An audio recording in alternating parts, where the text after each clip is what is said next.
મિત્રો, મારા નવા વ્લોગમાં મારું સ્વાગત છે. આજના વ્લોગમાં આપણે જવાનું છે અમારા ગામમાં એક જગ્યાએ રામદેવપીર બાપાનું આખ્યાન છે. તો આખ્યાનને આપણે દર્શન કરશું, બધા પાત્રોને આપણે મુલાકાત કરશું અને તમને પણ મુલાકાત કરાવશું બધા પાત્રની. ને બધા પાત્રો કેવી રીતે ભજવે છે એ તમને બતાવીશ. તો બનાવી રહેજો વ્લોગમાં.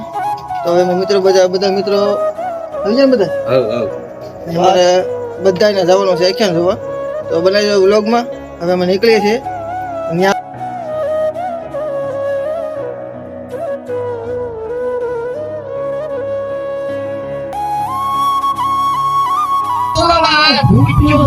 તો તમે જોઈ શકો છો કે આખ્યાન ચાલુ થઈ ગયું છે. આ બધા લેટ થઈ ગયા.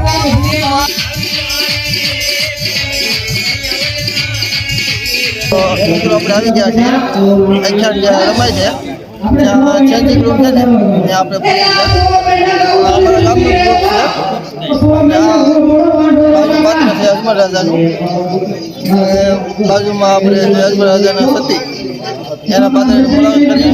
પાત્રો વધુ છે ત્યારે પણ બતાવીશ. અત્યારે ચેન્જિંગ કરે છે એ પણ તમે જોઈ લો. કેવી રીતે ચેન્જિંગ કરે છે, મેલ પાત્ર કેમ ફિમેલ પાત્ર ભજવે છે એ બધું તમને બતાવીશ. બનાવજો. અજયભાઈ ને એ આજે સતીનો પાત્ર ભજવશે.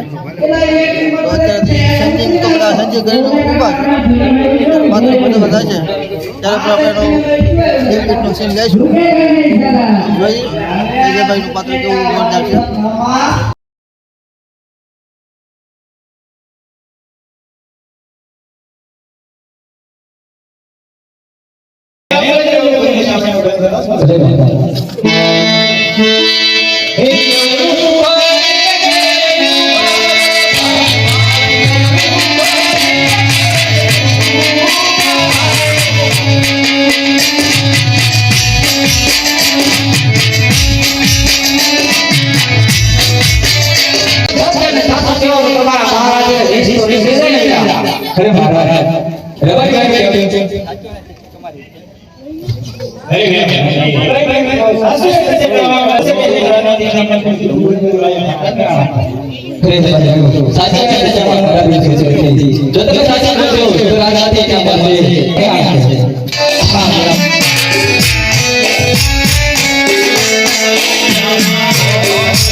હરી રાજા યાર આજ મેરી બેટીને વેવે મળ્યા છે તો ચાલો સાથે બેસીને ભોજન કરીએ. અરે જાણું છું રાજન કે આજ બપોરની વેળા છે 36 ભાતના ભોજન તમારા રાજમહેલની અંદર તૈયાર છે પણ આજ હું બે પ્રશ્ન પૂછું અને સંદેશ હશે જવાબ દેજો રાજન.